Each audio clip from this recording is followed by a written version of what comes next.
नमस्कार, जोहार। चलिए जानते हैं झारखंड सुबह की ताज़ा खबरों की ओर। लेकिन उससे पहले अगर आपने अभी तक इस चैनल को सब्सक्राइब नहीं किया तो सब्सक्राइब कर लें, जिससे कि आपको झारखंड सुबह की ताज़ा खबर रोजाना मिलती रहे। पहली बड़ी खबर, सचिवालय घेराव मामले में प्रदेश भाजपा के नेताओं से पूछताछ होनी है और इस पूछताछ के लिए सभी नेताओं को धुरवा थाने में बुलाया गया था। इस मामले में बीजेपी नेता दीपक प्रकाश ने कहा कि हम कानून का सम्मान करते हैं। ये भी कहा कि भारतीय जनता पार्टी राज्य की 3.25 करोड़ जनता का सहभागी है, हम उनके हर तकलीफ के साथ खड़े हैं। दीपक प्रकाश ने यह भी कहा कि सरकार की नीतियां जिस तरह से जन विरोधी है, राज्य में कानून व्यवस्था चरमराई है, ऐसे में हम जनता के लिए हर आंदोलन आगे भी करते रहेंगे। झारखंड में पिछले 24 घंटे में कोरोना संक्रमण के 49 नए मामले सामने आए हैं। राजधानी रांची में सबसे ज्यादा संक्रमण के 10 नए मामले सामने आए। इन नए मामलों के साथ ही राजधानी रांची में कोरोना संक्रमितों की संख्या 81 हो गई है। झारखंड के कई जिलों में संक्रमण का दायरा फैल रहा। राजधानी रांची के बाद संक्रमण के सबसे ज्यादा मामले पूर्वी सिंहभूम जिले से आए हैं, जहां पर 57 संक्रमित मरीज मिले हैं। सीएम हेमंत सोरेन ने सिविल सर्विसेज डे पर सभी आईएएस आईपीएस से पूछा कि कौन जानता है संथाली, मुंडारी एवं हो भाषा। छाई खामोशी। आईएएस और आईपीएस अफसरों से पूछ दिया कि कितने अधिकारी संथाली, मुंडारी और हो भाषा जानते हैं, इस भाषा में बोल सकते हैं। यह सुनते ही वहां पर सन्नाटा छा गया। अधिकारी बगले झांकने लगे। फिर मुख्यमंत्री ने कहा कि कोई नहीं जानते। ये भी कहा कि पंजाब में रहने वाले झारखंड के लोग पंजाबी बोल सकते हैं, यहाँ के अधिकारी दूसरे राज्य में तमिल और कन्नड़ बोल सकते हैं, तो आप झारखंड की भाषा क्यों नहीं बोल सकते। यह भी कहा कि आप ये जान लें कि दूसरा आपका फायदा उठाएगा। नए अधिकारियों के लिए यह बहुत आवश्यक है। यह भी कहा कि राज्य में करीब 2000 लोक सेवक हैं और इनमें 1400 सिविल सर्विसेज के हैं। अगर सभी अधिकारी चाह लें तो हर योजना धरातल पर उतर जाएगी। झारखंड में ठंडी हवा ने गिराया पारा। 27 अप्रैल तक इसी तरह रहेगा मौसम का मिजाज। झारखंड में तपती गर्मी से थोड़ी राहत मिली है। राज्य के कई जिलों में बादल छाए हैं और गर्मी से काफी राहत मिली है। मौसम विभाग ने संभावना जाहिर की है कि 22 से 24 अप्रैल और 26 से 27 अप्रैल तक राज्य के कई हिस्सों में गरज के साथ हल्के से मध्यम दर्जे की वर्षा होगी। 25 अप्रैल को राज्य के उत्तर पूर्वी इलाके, जिसमें देवघर, दुमका, गोड्डा, जामताड़ा, पाकुड़, साहिबगंज, धनबाद और गिरिडीह एवं दक्षिणी भाग यानी कोल्हान के अलावा सिमडेगा और निकटवर्ती मध्य भागों में कहीं कहीं गर्जन के साथ हल्की बारिश होने की संभावना जाहिर की गई है।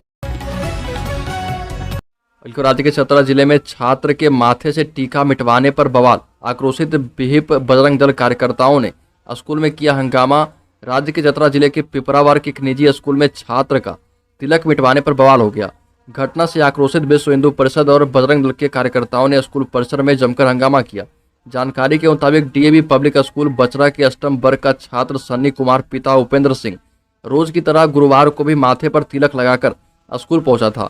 स्कूल में शिक्षक फिरोज अली ने उक्त छात्र का तिलक मिटवा दिया। इस बात की जानकारी जैसे ही बाहर लोगों तक पहुंची, हिंदू संगठन के लोग आक्रोशित हो गए। विश्व हिंदू परिषद और बजरंग दल के कार्यकर्ताओं ने विद्यालय परिसर में पहुंचकर हंगामा किया। विद्यालय के प्राचार्य राजीव रंजन झा ने भीड़ में शामिल लोगों से कहा कि इस बारे में छात्र के अभिभावक से बात की जा सकती है, बाकी लोग बाहर जाएं। पड़ोसी राज्य बिहार के बाद झारखंड में हो सकती है जातीय गणना। कांग्रेस राजद के कारण मुख्यमंत्री सोरेन पर भी बढ़ेगा दबाव। राज्य में आगामी लोकसभा और विधानसभा चुनाव के पहले जातीय गणना की मांग जोर पकड़ सकती है। इस मामले में झारखंड अपने पड़ोसी राज्य बिहार के रास्ते पर आगे बढ़ सकता है। उल्लेखनीय कि बिहार में जातीय गणना चल रही है, वहां पर सत्तारूढ़ जनता दल और राजद की इस पहल का कांग्रेस ने खुलकर समर्थन कर दिया है। पार्टी नेता राहुल गांधी इसके पक्ष में सामने आ गए हैं। जातीय गणना के साथ साथ आबादी के लिहाज से आरक्षण प्रतिशत तय करने की मुहिम के पक्ष में साथ देने की बात कही है। इससे जदयू और राजद गठबंधन के हौसले बुलंद हैं। राहुल गांधी के द्वारा खुलकर इसके पक्ष में आने के बाद प्रदेश कांग्रेस अध्यक्ष इसे लेकर मुख्यमंत्री हेमंत सोरेन पर दबाव बढ़ा सकते हैं। उत्तर प्रदेश में 24/7 एयर एम्बुलेंस सेवा का मुख्यमंत्री हेमंत सोरेन करेंगे शुरुआत। 28 अप्रैल से शुरू होगी यह सेवा। झारखंड सरकार की एयर एम्बुलेंस सेवा 28 अप्रैल से शुरू होने वाली है। मुख्यमंत्री हेमंत सोरेन स्टेट हैंगर से खुद 24/7 इस एम्बुलेंस सेवा की शुरुआत करेंगे, जिसके बाद झारखंड के विभिन्न जिलों से दिल्ली, हैदराबाद, चेन्नई, वाराणसी, मुंबई और लखनऊ के लिए महज 3 घंटे के भीतर कम दरों पर एयर एम्बुलेंस की सुविधा लोगों को मिल पाएगी। झारखंड के कई एयरपोर्ट से इसकी सुविधा मरीजों को मिलेगी, जिसके जरिए लोग देश के बड़े बड़े अस्पतालों में इलाज के लिए मरीज को ले जा पाएंगे। रांची, देवघर, दुमका, गिरिडीह, धनबाद, बोकारो और जमशेदपुर की हवाई पट्टी से एयर एम्बुलेंस सेवा शुरू होगी। खबर बढ़ती जा रही आईएएस छवि रंजन की मुश्किलें। इन्फोर्समेंट डिपार्टमेंट ने भेजा नया समन। अब 24 अप्रैल को होगी पेशी। झारखंड के आईएएस अधिकारी छवि रंजन कथित अवैध भूमि की बिक्री से जुड़ी धनशोधन जांच में पूछताछ के लिए प्रवर्तन निदेशालय के समक्ष शुक्रवार को पेश नहीं हो पाए। आधिकारिक सूत्रों ने कहा कि ईडी ने नया समन जारी करते हुए उन्हें मामले में पूछताछ के लिए 24 अप्रैल को पेश होने के लिए कहा है। इससे पहले ईडी ने उन्हें 21 अप्रैल को शाम 4 बजे तक उसके रांची स्थित क्षेत्रीय कार्यालय में पेश होने के लिए कहा था। हालांकि आईएएस छवि रंजन के वकील अभिषेक कृष्ण गुप्ता ने कहा कि चूंकि वह शहर से बाहर हैं और शनिवार शाम को लौटेंगे, इसलिए अपने अगले सप्ताह कोई और तारीख देने का अनुरोध किया है और ईडी को आश्वासन दिया है कि वह पूछताछ के लिए पेश होंगे एवं मामले की जांच कर रही एजेंसी को पूरा सहयोग देंगे। और नक्सलियों की आपसी लड़ाई में जख्मी हुआ नक्सली कमांडर सुरेंद्र राम पुलिस के हत्थे चढ़ा। कई वारदातों में रह चुका है शामिल पलामू पुलिस ने जेजेएमपी के नक्सली कमांडर सुरेंद्र राम को गिरफ्तार करने में कामयाबी हासिल की है और उस पर रामगढ़, मानेका और लातेहार में कई मामले दर्ज हैं। पलामू नक्सलियों की आपसी मुठभेड़ में जख्मी हुए जेजेएमपी के टॉप कमांडर को महीनों के बाद पुलिस ने गिरफ्तार कर लिया है। गिरफ्तार नक्सली कमांडर सुरेंद्र राम ने पलामू पुलिस के सामने कई बड़े खुलासे किए हैं। सुरेंद्र राम और सुमंत जी उर्फ सुमंत मोची उर्फ सुमंत कुमार रवि लातेहार के मनेका थाना क्षेत्र के मंधनिया गांव का रहने वाला है। और झारखंड में बीजेपी के सचिवालय घेराव का मामला, धुरवा थाने में नेताओं से की गई पूछताछ। झारखंड में बीजेपी ने सोरेन सरकार पर करारा हमला बोला है। आपको बता दें कि सचिवालय घेराव मामले में बीजेपी नेताओं से धुरवा थाने में पूछताछ की गई, जिसमें तमाम बीजेपी नेता धुरवा थाने पहुंचे, जिसमें झारखंड बीजेपी प्रदेश अध्यक्ष दीपक प्रकाश, सीपी सिंह, नवीन जायसवाल, सिमरी लाल, अशोक बड़ाइक समेत कई नेताओं से पुलिस ने आधे घंटे तक पूछताछ की। वहीं पूछताछ के बाद बीजेपी प्रदेश अध्यक्ष दीपक प्रकाश ने बातचीत में कहा कि हेमंत सोरेन की सरकार डरी है, पूछताछ क्या, हम तो गिरफ्तारी देने पहुंचे थे। बीजेपी की ओर से 11 अप्रैल को झारखंड की हेमंत सरकार के खिलाफ सचिवालय घेराव निकाला गया था। ध्रुवा के प्रभात तारा मैदान में यह घेराव यात्रा निकाला गया था। तो झारखंड की हेमंत सोरेन सरकार को बीते बुधवार को बड़ा झटका लगा और दरअसल राज्यपाल सीपी राधाकृष्णन ने विधानसभा से पारित ओबीसी आरक्षण बिल पर हस्ताक्षर करने से साफ इनकार करते हुए लौटा दिया। हालांकि झारखंड के राज्यपाल सीपी राधाकृष्णन की ओर से आरक्षण संशोधन विधेयक को वापस लौटाने के बाद अब सरकार के पास ये विकल्प है कि फिर से विधानसभा सत्र बुलाकर प्रस्ताव को पास कराया जा सकता है, लेकिन इस बार राज्यपाल इस प्रस्ताव पर हस्ताक्षर करने के लिए बाध्य होंगे और फिर ये कानून के तौर पर लागू हो जाएगा।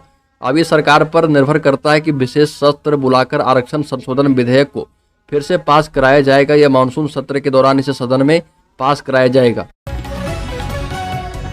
अत्याधुनिक सुविधा से लैस वंदे भारत एक्सप्रेस जल्द ही झारखंड की पटरियों पर सरपट तोड़ेगी। जी हां, झारखंड से बिहार के बीच चलने वाली वंदे भारत एक्सप्रेस ट्रेन जल्द ही शुरू होने वाली है। खबरों की माने तो रांची से पटना के बीच चलने वाली झारखंड और बिहार की पहली वंदे भारत एक्सप्रेस ट्रेन के उद्घाटन में कुछ ही दिन शेष रह गए हैं। हालांकि पीएम मोदी इस ट्रेन की उद्घाटन के लिए खुद रांची आएंगे या वर्चुअल मोड पर इसका उद्घाटन करेंगे, इस बात पर अभी भी संशय बरकरार है। बताया जा रहा है कि झारखंड में वंदे भारत एक्सप्रेस ट्रेन की शुरुआत अप्रैल के अंतिम सप्ताह में या फिर मई के शुरुआती दिनों में हो सकता है। ऐसे में अगर बात करें तो इस ट्रेन में मिलने वाली सारी सुविधाओं की, तो झारखंड के लोगों को इस ट्रेन में आने के बाद रांची से पटना जाने के लिए 12 नहीं केवल 6 घंटे का सफर करना पड़ेगा। सफर ऐसा जिसमें आपको मिलेगी आरामदायक सीट, पूरी तरह से वातानुकूलित डिब्बे, साफ सुथरे बाथरूम, साथ ही कई अन्य चीजें। झारखंड के धनबाद का गैंगस्टर प्रिंस खान के बैंक अकाउंट में 3 लाख रुपए खाता फ्रीज करने की कार्रवाई शुरू। धनबाद पुलिस की नजर में फरार चल रहे चर्चित गैंगस्टर हैदर खान उर्फ प्रिंस खान के खाते की जांच में 3 लाख रुपए मिले हैं और उसके खाते में पैसे की निकासी पर रोक लगेगी।